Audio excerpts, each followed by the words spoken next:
അളിയ, പെട്ടെന്ന് ഫെലിക്സ് വിളിച്ചതും അവർ രണ്ടുപേരും അങ്ങോട്ടേക്ക് നോക്കി. അതെ, ദോ ആ ചേട്ടൻ പറയുന്നത് റോസ്മലയ്ക്ക് ഇനി ഇവിടുന്ന് ഒരു 12 കിലോമീറ്റർ കൂടെ ഉണ്ടെന്നാ. ഫെലിക്സ് ഒരു കച്ചവടക്കാരനെ ചൂണ്ടി പറഞ്ഞു. അത് നമുക്കും അറിയാലോ, ആദ്യം പറഞ്ഞു. അതല്ല അളിയ ഇപ്പോൾ പ്രശ്നം, നമ്മുടെ കാറ് കയറില്ല അങ്ങോട്ട്. അഥവാ കയറിയാലും പകുതിക്ക് ചെന്ന് നിൽക്കും. ഓഫ് റോഡാണ് അങ്ങോട്ട്. ഫെലിക്സ് അവനെ നോക്കി പറഞ്ഞു. അയ്യോ, അപ്പോൾ പിന്നെ എന്താ ചെയ്യുക? ഇതുവരെ വന്നിട്ട് തിരികെ പോകാനോ? ആദ്യം സംശയത്തോടെ ചോദിച്ചു. ജീപ്പ് കയറിപ്പോകും, ഫെലിക്സ് പറഞ്ഞു. അതിനിപ്പോൾ ജീപ്പ് എവിടുന്നാ? ആദ്യം വീണ്ടും ചോദിച്ചു. 2500 രൂപ കൊടുത്താൽ ജീപ്പി നമ്മളെ കൊണ്ടുപോയി തിരികെ കൊണ്ടുവരുമെന്ന് പറഞ്ഞു ആ മനുഷ്യൻ. ഫെലിക്സ് പറഞ്ഞു. അതെയോ, എങ്കിൽ പിന്നെ അത് നല്ലതല്ലേ. ആരോടാ നമ്മൾ പറയേണ്ടത്? ആദ്യം വീണ്ടും ചോദിച്ചു. അയാൾ വിളിക്കാമെന്ന് പറഞ്ഞു, ഫെലിക്സ് മറുപടി പറഞ്ഞു. എങ്കിൽ പിന്നെ പറയ്, എന്തായാലും നമ്മൾ ഇവിടെ വരെ വന്നതല്ലേ. ഇവിടെ വരെ വന്നിട്ട് റോസ്മല കാണാതെ പോകുന്നത് എങ്ങനെയാ? ആദ്യം ചോദിച്ചു. സർ, റിസ്ക് ആണേ വേണ്ട, നമുക്ക് തിരിച്ചു പോകാം, ആമി അവനെ നോക്കി പറഞ്ഞു. നീ ഒന്ന് നിൽക്ക് പെണ്ണെ, റിസ്ക് എടുക്കാതെ എന്താ ഇപ്പോൾ ലൈഫിൽ നടക്കുന്നത്?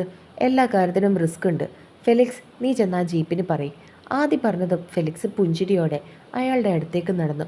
ശേഷം അയാളെ കൊണ്ട് ഒരു ജീപ്പ് വിളിപ്പിച്ചു. 10 മിനിറ്റിനുള്ളിൽ വരാമെന്ന് പറഞ്ഞു. ഫെലിക്സ് തിരികെ വന്ന് അവരോട് പറഞ്ഞു. വെള്ളം വല്ലം വേണോ ആമി? മുകളിൽ കയറിയാൽ പിന്നെ ഒന്നും കിട്ടില്ല. ഫെലിക്സ് അവളെ നോക്കി പറഞ്ഞു. വേണം.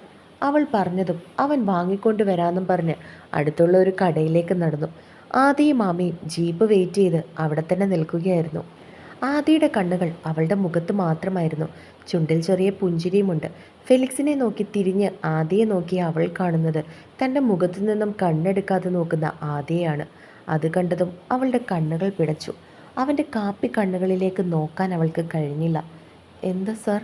അവൻ നോക്കുന്നത് കണ്ട് അവൾ തിരികെ ചോദിച്ചു. എൻ്റെ അമ്മയെ എനിക്ക് നോക്കിക്കൂടെ? അവൻ തിരിച്ചു പുഞ്ചിരിയോടെ അവളോട് പറഞ്ഞു. അപ്പോഴേക്കും ആമയ്ക്ക് വെള്ളവുമായി ഫെലിക്സ് അങ്ങോട്ടേക്ക് വന്നിരുന്നു.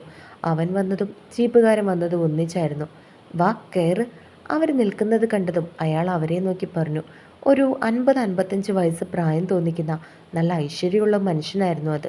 മോള് മുമ്പിൽ കയറിക്കോ, കാഴ്ചകളൊക്കെ നല്ലതുപോലെ കാണാലോ, അയാൾ ആമിയെ നോക്കി പറഞ്ഞു. ശരിയാ, ആമിക്കിത് ഫസ്റ്റ് എക്സ്പീരിയൻസ് അല്ലേ? ഫെലിക്സും ചോദിച്ചു. സാറ് കയറിക്കോ. സാറും കണ്ടിട്ടില്ലല്ലോ. ആമി അവനെ നോക്കി. സാരമില്ല, ആമി കയറിക്കോ. ആദ്യം അവളെ നോക്കി പറഞ്ഞതും അവൾ മുൻപിലേക്ക് കയറി. ആദ്യം ഫെലിക്സും പുറകിലേക്കും കയറി. നിങ്ങളൊക്കെ എങ്ങനെയാ ബന്ധം? ഡ്രൈവിങ്ങിനിടയിൽ അയാൾ സംശയത്തോടെ അവരോട് ചോദിച്ചു. ഇത് എൻ്റെ പെങ്ങളും അളിയനുമാ. ഫെലിക്സ് പെട്ടെന്ന് മറുപടി പറഞ്ഞതും ആമി തിരിഞ്ഞ് അവൻ്റെ മുഖത്തേക്ക് നോക്കി. അതിന് ഫെലിക്സ് അവളെ നോക്കി കണ്ണ് ചിമ്മി കാണിച്ച് ഒന്ന് പുഞ്ചിരിച്ചതിന് ശേഷം അതേ പുഞ്ചിരിയോടെ ആദിയുടെ മുഖത്തേക്ക് നോക്കിയതും അവനും ചിരിച്ചു കാണിച്ചു. കല്യാണം കഴിഞ്ഞിട്ട് എത്ര വർഷമായി? അയാൾ സംശയത്തോടെ വീണ്ടും ചോദിച്ചു. 1. ആദിയാണ് അതിന് മറുപടി പറഞ്ഞത്. അവനങ്ങനെ പറയുന്നത് കേട്ടതും ആമി വീണ്ടും തലചരിച്ച് വെച്ച് അവൻ്റെ മുഖത്തേക്ക് നോക്കി. അത് കണ്ടതും ആദി പതിയെ അവളുടെ ചെവിയുടെ അടുത്തേക്ക് പുറകിൽ കൂടി മുഖമടുപ്പിച്ചു. ഇങ്ങനെ ഇടയ്ക്കിടയ്ക്ക് കഴുത്ത് വെട്ടിച്ച് നോക്കിയാൽ പെടലി ഉളുക്കും. ആദി പതിയെ അവളുടെ ചെവിയിൽ പറഞ്ഞതും പെട്ടെന്ന് അവൻ്റെ ചൂട് നിശ്വാസം അവളുടെ ചെവിയിൽ അടിച്ച അവളുടെ നെഞ്ച് ശക്തിയായിട്ട് ഇടിക്കാൻ തുടങ്ങി. ഞാനിങ്ങനെ ഓരോന്ന് ചോദിക്കുന്നത് കൊണ്ട് വേറൊന്നും തോന്നല്ലേ. ഇവിടെ ഉഡായിപ്പ് പരിപാടികൾക്കും ആൾക്കാർ വരാറുണ്ട്. നിങ്ങളെ കണ്ടിട്ട് അങ്ങനെയുള്ളവരാണെന്ന് തോന്നുന്നില്ല. എങ്കിലും നാളെ എന്തെങ്കിലും പ്രശ്നം വന്നാൽ എനിക്ക് നിങ്ങൾ പറഞ്ഞ ഡീറ്റെയിൽസ് പറഞ്ഞു കൊടുക്കാമല്ലോ, അയാൾ പുഞ്ചിരിയോടെ അവരോട് പറഞ്ഞു. അതെന്താ ചേട്ടാ അങ്ങനെ ഒരു ഉഡായിപ്പ്? ഫെലിക്സ് അത് കേട്ട് സംശയത്തോട് ചോദിച്ചു. ഇവിടെ പല കാര്യത്തിനും ആൺപിള്ളേരും പെൺപിള്ളേരും വരാറുണ്ട്, പ്രത്യേകിച്ച് കൊച്ചു പിള്ളേർ. ഈ പ്രായത്തിൻ്റെയൊക്കെ എടുത്തുചാട്ടം എന്ന് പറയില്ലേ, അതൊക്കെ തന്നെ. നമ്മുടെയൊക്കെ കൺമുൻപിൽ പെട്ട ഞങ്ങൾക്കാർക്കെങ്കിലും സംശയം തോന്നിക്കഴിഞ്ഞാൽ ഞങ്ങൾ ചെന്ന് അവരോട് കാര്യങ്ങൾ തിരക്കും. ഭാര്യ ഭർത്താവായിട്ട് വരുന്നതും അല്ലാതെ വരുന്നതും നമുക്ക് കാണുമ്പോൾ അറിയാലോ. കഴിഞ്ഞ ആഴ്ച തന്നെ ഇവിടെ ഒരു ആൺകുട്ടിയും പെൺകുട്ടിയും കൂടി വന്നു. കണ്ടാൽ നല്ല പക്വതയുള്ള രണ്ടുപേരും കൂടി മറ്റേ ഓഫ് റോഡ് ബൈക്കിലാണ് വന്നത്. അതുകൊണ്ട് ഞങ്ങളുടെ ആരുടെയും സഹായമില്ലാതെ അവർ റോസ്മലയിൽ കയറി. കുറച്ച് കഴിഞ്ഞപ്പോൾ ഈ പെണ്ണ് താഴേക്കിറങ്ങി വരുന്നില്ല. അവനാണെങ്കിൽ അവളെ വഴക്ക് പറയുകയും അടിക്കുകയും ഒക്കെ ചെയ്യുന്നുണ്ട്. അവിടെ വന്നൊരു ഫാമിലി താഴേക്ക് വന്നപ്പോഴാണ് കാര്യങ്ങൾ പറയുന്നത്. നമുക്കറിയില്ലല്ലോ കുട്ടികൾ എന്തൊക്കെയാണ് ചെയ്യുന്നതെന്ന്. ഞങ്ങളെ കുറച്ച് പേര് ചെന്ന് കാര്യം എന്താണെന്ന് അന്വേഷിച്ചു. ആ പെൺകുട്ടിക്ക് അവനെ സംശയരോഗമാണത്രേ. രണ്ടും കൂടി മല കയറി കഴിഞ്ഞപ്പോൾ അവനെ ഏതോ ഒരു പെണ്ണ് വിളിച്ചു. അതിൽ തുടങ്ങിയ പ്രശ്നമാണ്. അവസാനം പോലീസുകാരെയും വിളിച്ചു, രണ്ടുപേരുടെ വീട്ടുകാരെയും വിളിച്ചു. അങ്ങനെ അവർ വന്ന് കൂട്ടിക്കൊണ്ടുപോയി. ഇന്നത്തെ കുട്ടികളൊക്കെ ഇതൊക്കെ തന്നെ. ഞങ്ങളുടെ ഒന്നും കാലത്ത് ഇങ്ങനെ ഇത്രയധികം പ്രശ്നങ്ങളൊന്നും ഇല്ലായിരുന്നു. ഞങ്ങൾക്കൊക്കെ പെൺകുട്ടികളോട് സംസാരിക്കാൻ തന്നെ മടിയാ. ഇപ്പം എന്തൊക്കെയാ കുട്ടികൾ കാണിച്ചു കൂട്ടുന്നത്? അയാൾ ചിരിയോടെ പറഞ്ഞതും അവർക്കെല്ലാവർക്കും അത് ശരിയാണെന്ന് തോന്നി. മോളെ, അയാൾ ആമിയുടെ മുഖത്തേക്ക് നോക്കി വിളിച്ചതും അവൾ എന്താണെന്നുള്ള അർത്ഥത്തിൽ അയാളെ നോക്കി. എന്ത് പ്രശ്നം നിങ്ങൾക്കിടയിലുണ്ടെങ്കിലും അത് പറഞ്ഞു തീർക്കണം.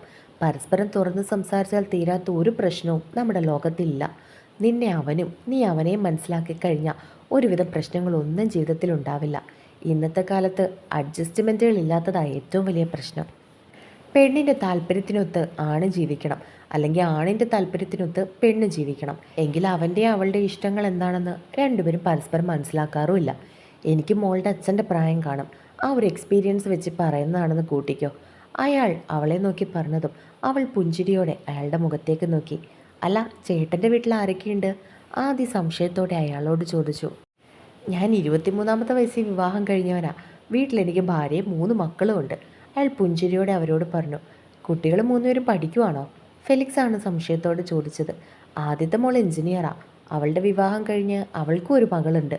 അവർ ഫാമിലിയായിട്ട് അങ്ങ് ലണ്ടനിലാണ് താമസം. രണ്ടാമത്തെ മോൾ നേഴ്സാണ്. അവളുടെ വിവാഹം ഈ ഇടയ്ക്കാണ് കഴിഞ്ഞത്. അവർ രണ്ടുപേരും സൗദിയിലാണ്. ഇളയമോൾ 10ൽ പഠിക്കുക. അയാൾ അവരോട് ഒരു പുഞ്ചിരിയോടെ പറഞ്ഞു. അതെന്താ ഇത്ര ഇയർ ഗ്യാപ്പ് വന്നത്? ഏറ്റവും ഇളയമോൾ ഒരുപാട് കുട്ടിയാണല്ലോ. ചേട്ടൻ്റെ പ്രായം വെച്ച് നോക്കുമ്പോൾ എന്തായാലും ഇളയ മകളും കല്യാണം കഴിക്കാൻ പ്രായമാകേണ്ടതാ. ഫെലിക്സ് സംശയത്തോടെ അയാളോട് ചോദിച്ചതും അയാളൊന്ന് ചിരിച്ചു. ഇപ്പോഴുള്ള ഭാര്യയെ ഞാൻ 2ാമത് വിവാഹം കഴിച്ചതാ. അതിലാ എനിക്ക് ഇളയ മകൾ ഉണ്ടായത്. ഞാൻ പറഞ്ഞില്ലേ, വളരെ ചെറുപ്രായത്തിൽ എൻ്റെ വിവാഹം കഴിഞ്ഞതാ. ആ സമയത്ത് വിവാഹം കഴിക്കാൻ ഒരു കാരണമുണ്ട്. ഞാനും എൻ്റെ ആദ്യ ഭാര്യയായിരുന്ന കുട്ടിയും പ്രണയിച്ച് വിവാഹം കഴിച്ചതാ. അവളെ ഞാൻ എൻ്റെ വീട്ടിലേക്ക് കൂട്ടിക്കൊണ്ടുവരികയായിരുന്നു. അയാൾ പുഞ്ചിരിയോടെ പറഞ്ഞു. അതായത് ഒളിച്ചോട്ടം അല്ലേ? ഫെലിക്സ് ചിരിച്ചുകൊണ്ട് ചോദിച്ചു. അതെ, വിവാഹം കഴിഞ്ഞ് 2 മക്കളുമായി. 2ാമത്തെ മകൾക്ക് 3 വയസ്സുള്ളപ്പോഴാണ് അവൾ ഞങ്ങളെ വിട്ടുപോയത്. 2 പെൺകുട്ടികളെ എൻ്റെ കയ്യിൽ ഏൽപ്പിച്ചിട്ട് അവളങ്ങ് പോയി. അയാൾ ചെറു പുഞ്ചിരിയോടെ പറഞ്ഞു. ആമി അത് കേട്ട് ദയനീയമായി അയാളുടെ മുഖത്തേക്ക് നോക്കി. എന്തായിരുന്നു അസുഖം? ആദി സംശയത്തോടെ അയാളോട് ചോദിച്ചു. 2ാമത്തെ മകളെ ഗർഭിണിയായിട്ടിരിക്കുന്ന സമയത്ത് തന്നെ അവൾക്ക് ശരീരത്തിന് ഭയങ്കരമായിട്ട് അസ്വസ്ഥതയായിരുന്നു. ഗർഭാവസ്ഥയുടെ ആയിരിക്കുമെന്ന് കരുതി ഞങ്ങൾ അതിനെ ഗൗനിച്ചില്ല. പക്ഷെ അത് കഴിഞ്ഞിട്ടാണ് ക്യാൻസർ ആയിരുന്നുവെന്ന് ഞങ്ങൾ അറിഞ്ഞത്. അങ്ങനെ അയാൾ ബാക്കി പറയാതെ നിർത്തി. എന്നിട്ടാണോ 2ാമത് ചേച്ചി ഇപ്പം കല്യാണം കഴിച്ചത്? ആദി സംശയത്തോടെ ചോദിച്ചു. ഇളയ മകൾക്ക് 15 വയസ്സാകുന്നത് വരെ ഞാൻ ആരെയും കല്യാണം കഴിക്കാൻ ആഗ്രഹിച്ചിരുന്നില്ല. എനിക്ക് പേടിയായിരുന്നു മറ്റൊരു വിവാഹം കഴിക്കാൻ. ഞാൻ വിവാഹം കഴിച്ചുകൊണ്ടിരുന്ന പെൺകുട്ടി എൻ്റെ 2 മക്കളെയും എങ്ങനെ നോക്കുമെന്ന് എനിക്ക് ഒരു ഊഹവുമില്ലായിരുന്നു. അവൾക്കൊരു 2ാനമ്മയെ വേണ്ട എന്ന് തന്നെയായിരുന്നു എൻ്റെ തീരുമാനം. പക്ഷെ പെൺകുട്ടികളല്ലേ, അവരുടെ കാര്യങ്ങൾ ഒരു അച്ഛനോട് പറയുന്നതിന് അവർക്ക് ലിമിറ്റുണ്ടല്ലോ. എൻ്റെ വീട്ടുകാരും കൂട്ടുകാരും ഒക്കെ എന്നെ നിർബന്ധിക്കാൻ തുടങ്ങി. ഇപ്പോൾ ഞാൻ 2ാമത് കല്യാണം കഴിച്ച ഭാര്യ, അവളുടെ വീട്ടിലെ ഏറ്റവും മൂത്ത കുട്ടിയായിരുന്നു. വളരെ പാവങ്ങൾ. തൻ്റെ മക്കളെ കല്യാണം കഴിപ്പിച്ച് വിടാൻ പോലുമുള്ള പണം അവരുടെ കയ്യിലുണ്ടായിരുന്നില്ല. അങ്ങനെയാണ് അവരുടെ മൂത്ത മകളെ അവരൊരു 2ാം കെട്ടുകാരനായി എന്നെക്കൊണ്ട് കെട്ടിക്കുന്നത്. എൻ്റെ അടുത്ത് ആലോചനയായിട്ട് വന്നപ്പോഴേ ഞാൻ അവരുടെ വീട്ടുകാരോട് ഒരു കാര്യം പറഞ്ഞിരുന്നു. അധ്വാനിക്കാൻ മനസ്സും ശരീരവും ദൈവം നൽകിയിട്ടുള്ള കാലത്തോളം ഞാൻ അധ്വാനിച്ചുണ്ടാക്കും. അതുകൊണ്ട് 1 രൂപയുടെ സ്ത്രീധനം പോലും എനിക്ക് നിങ്ങൾ തരണ്ട. പകരം എൻ്റെ 2 പെൺമക്കൾക്കും സ്വന്തം അമ്മയായി ഒരു പെൺകുട്ടി. അത് മാത്രമേ ഞാൻ ആഗ്രഹിക്കുന്നുള്ളൂ. അത്രയും മാത്രമാണ് ഞാൻ അവളുടെ അച്ഛനോട് പറഞ്ഞത്. എന്തായാലും ഞാൻ ചോദിച്ച ആഗ്രഹം ഇന്നീ നിമിഷം വരെയും അവൾ സാധിച്ചിട്ടുണ്ട്. എൻ്റെ മൂത്ത 2 മക്കളെയും ഞങ്ങൾക്കുണ്ടായ മകളേക്കാൾ കൂടുതലാണ് അവൾ സ്നേഹിച്ചത്. എന്നെങ്കിലും ഒരിക്കൽ അവൾ വെറുമൊരു 2ാനമ്മയായി മാറുമോ എന്ന് ഞാൻ ഭയപ്പെട്ടിരുന്നു. പക്ഷെ എൻ്റെ മൂത്ത 2 പെൺമക്കൾക്കും എന്നേക്കാൾ ഇഷ്ടം അവരുടെ അമ്മയാണ്. ഇപ്പോൾ ഞാൻ എപ്പോഴും എൻ്റെ മനസ്സിൽ വിചാരിക്കും, ഒരു പക്ഷെ ഞാനന്ന് അങ്ങനെ ഒരു തീരുമാനം എടുത്തില്ലായിരുന്നുവെങ്കിൽ ഇന്ന് എനിക്കൊരു കുടുംബം ഉണ്ടായില്ലായിരുന്നു. ദൈവമായിട്ടാണ് അവളെ എൻ്റെ മുൻപിൽ കൊണ്ടെത്തിച്ചത്. അയാൾ പുഞ്ചിരിയോടെ പറഞ്ഞു നിർത്തി. ആമയാണെങ്കിൽ അതെല്ലാം ശ്രദ്ധയോടെ കേട്ടുകൊണ്ടിരുന്നു. ഒന്നിന് പകരമാകാൻ ചിലപ്പോൾ മറ്റൊന്നിന് കഴിയും, അല്ലേ മോളെ? അയാൾ പെട്ടെന്ന് അവളുടെ മുഖത്തേക്ക് നോക്കി ചോദിച്ചതും അവൾക്ക് എന്തു മറുപടി പറയണമെന്ന് അറിയില്ലായിരുന്നു. ഫെലിക്സും ആദിയും പരസ്പരം ചിരിച്ചുകൊണ്ട് നോക്കി. മോളെ അധികം ഒന്നും സംസാരിക്കാറില്ല എന്ന് തോന്നുന്നു, അല്ലേ? അവൾ ഒന്നും മിണ്ടുന്നില്ല എന്ന് കണ്ടതും അയാൾ സംശയത്തോടെ അവരോട് ചോദിച്ചു. അവൾ അങ്ങനെയാ ചേട്ടാ, മിതമായിട്ട് മാത്രമേ സംസാരിക്കാറുള്ളൂ. ആദിയാണ് അതിന് മറുപടി പറഞ്ഞത്. സംസാരിച്ച് റോസ്മലയുടെ അടുത്തെത്തിയത് അവർ 3 പേരും അറിഞ്ഞില്ല. ദേ, ആ വഴി കയറി മുകളിലോട്ട് പോയാൽ മതി. നിങ്ങൾ പോയി ഫോട്ടോസൊക്കെ എടുത്ത് കണ്ടിട്ട് ഇറങ്ങി വാ. ഞാനും എൻ്റെ വണ്ടി ഇവിടെ തന്നെ കാണും. അയാൾ അവരെ നോക്കി പുഞ്ചിരിയോടെ പറഞ്ഞു. നമുക്കൊരു ചായ കുടിച്ചിട്ട് പോയാലോ അളിയ? ആദ്യം അടുത്ത് കണ്ട ഒരു ചായക്കട കണ്ടതും സംശയത്തോടെ അവനോട് ചോദിച്ചു. പിന്നെന്താ? ഫെലിക്സും തിരികെ മറുപടി പറഞ്ഞു. ചേട്ടനും കൂടി വാ, നമുക്കൊരു ചായ കുടിക്കാം. ആദ്യം അയാളെയും അവരോടൊപ്പം വിളിച്ചു. അവർ 4 പേരും കൂടി ആ ചായക്കടയിലേക്ക് കയറി. ആമി അവിടെ നിന്ന് മഞ്ഞിറങ്ങുന്നതും മറ്റും നോക്കിക്കൊണ്ട് നിൽക്കുകയായിരുന്നു. അവൾ അങ്ങോട്ടേക്ക് നോക്കിക്കൊണ്ട് നിൽക്കുന്നത് കണ്ടതും ആദ്യം അവളുടെ അടുത്തേക്ക് ചെന്ന് നിന്നു. എന്താ ഒരു മൂഡൗട്ട് പോലെ? ചേട്ടൻ്റെ കഥയൊക്കെ കേട്ടിട്ട് ഈ തല പെരുത്തോ? അവൻ ചിരിച്ചുകൊണ്ട് അവളുടെ തലയിലൊന്ന് കൊട്ടിക്കൊണ്ട് ചോദിച്ചു. ഒന്നിന് പകരമാകാൻ മറ്റൊന്നിന് സാധിക്കുമോ? അതിന് മറുപടി പറയാതെ അവൻ്റെ മുഖത്തേക്ക് നോക്കി അവൾ പെട്ടെന്ന് അങ്ങനെ ചോദിച്ചതും അവൻ സംശയത്തോടെ അവളെ നോക്കി. ആ ചേട്ടൻ പറഞ്ഞല്ലോ ഒന്നിന് പകരമാകാൻ മറ്റൊന്നിന് സാധിക്കുമെന്ന്. സാറു എന്നോട് പറഞ്ഞില്ലേ? അവൾ അവൻ്റെ മുഖത്തേക്ക് നോക്കി ചോദിച്ചു. അതിനവൻ പുഞ്ചിരിയോടെ അവളെ തന്നെ നോക്കുമായിരുന്നു. അതിനുള്ള ഉത്തരം ആമി തന്നെ മനസ്സിരുത്തിയൊന്ന് കണ്ടുപിടിക്കുക. അവൻ അവളെ തന്നിലേക്ക് ചേർത്ത് പിടിച്ചുകൊണ്ട് പറഞ്ഞു. അതിന് അവളൊന്ന് പുഞ്ചിരിച്ചു. ചായ കുടിയൊക്കെ കഴിഞ്ഞതിന് ശേഷം അവർ 3 പേരും കൂടി റോസ്മല കാണാൻ കയറി. പോകുന്ന വഴിയിൽ ഓരോന്നും ചൂണ്ടിക്കാണിച്ച് ഫെലിക്സും ആദിയും ആമിയോട് സംസാരിച്ചു. അങ്ങനെ അവർ റോസ്മലയുടെ ഏറ്റവും മുകളിലെത്തി. അവിടെ വല്ലാത്തൊരു തണുത്ത അന്തരീക്ഷമായിരുന്നു. മഞ്ഞൊക്കെ ചെറുതായിട്ട് ഇറങ്ങിത്തുടങ്ങിയിട്ടുണ്ട്. ആമി മഞ്ഞിറങ്ങുന്നത് നോക്കി അവിടെ നിന്നു. അവർ 3 പേരും ചേർന്ന് നിന്ന് സെൽഫിയും മറ്റും എടുത്തു.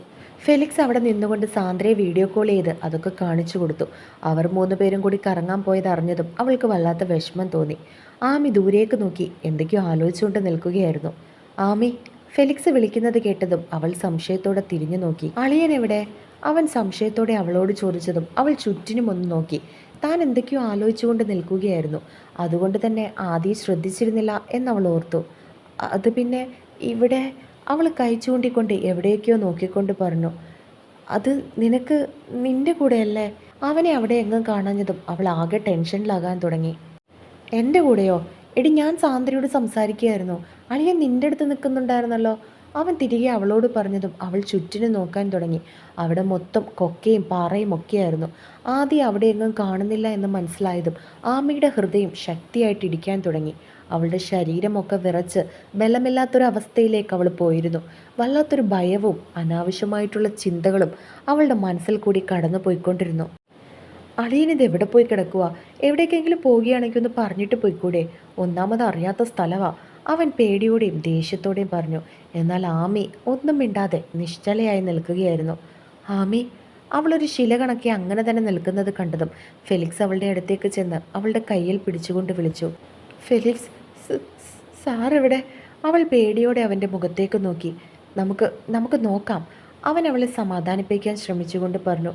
അളിയ, അളിയ, ഫെലിക്സ് ഉറക്കെ വിളിച്ചു. എന്നാൽ ആദിയുടെ ഒരനക്കവും അവിടെ എങ്ങും ഇല്ലായിരുന്നു.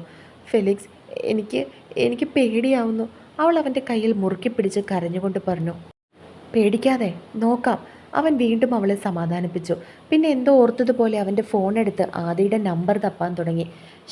അളിയന് നാട്ടിൽ സിമ്മില്ലല്ലോ. അവൻ ദേഷ്യത്തോടെ എന്തോ ഓർത്തതുപോലെ പറഞ്ഞു. വാട്സപ്പിലൊന്ന് വിളിച്ചു നോക്കട്ടെ. അതും പറഞ്ഞവൻ ആദിയുടെ നമ്പർ എടുത്ത് വാട്സപ്പിൽ കോൾ ചെയ്തെങ്കിലും റേഞ്ച് ഇല്ലാത്തത് കാരണം കോള് പോകുന്നില്ലായിരുന്നു.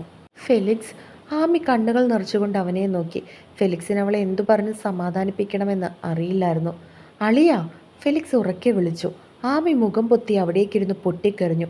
ജസ്റ്റിനെ നഷ്ടമായതുപോലെ അവനെയും തനിക്ക് നഷ്ടമാകുമോ എന്നുള്ള ഭയമായിരുന്നു അവളുടെ മനസ്സിൽ മുഴുവൻ. അവളൊരു ഭ്രാന്തിയെപ്പോലെ അവിടെ ഇരുന്ന് കരയാൻ തുടങ്ങി. ഫെലിക്സ് അവനെ വിളിച്ചുകൊണ്ട് അവിടെയൊക്കെ തിരഞ്ഞു നടന്നെങ്കിലും ആദിയിൽ നിന്നും തിരികെ ഒരു മറുപടിയും അവർക്ക് കിട്ടിയിരുന്നില്ല. ഇച്ചായ, ആമി കരഞ്ഞുകൊണ്ട് ഉറക്കെ വിളിച്ചു. അവളുടെ ആ വിളി ആ പ്രദേശം മുഴുവൻ മുഴുകി കേട്ടു. റോസ്മലയിലേക്ക് എത്തിയിരുന്ന മുഴുവൻ ആളുകളും അവളെ നോക്കി. ഫെലിക്സും ഒരു നിമിഷം അവളുടെ ആ വിളി കേട്ട് നിന്നു. സംശയത്തോടെ അവനും അവളെ തന്നെ നോക്കുകയായിരുന്നു.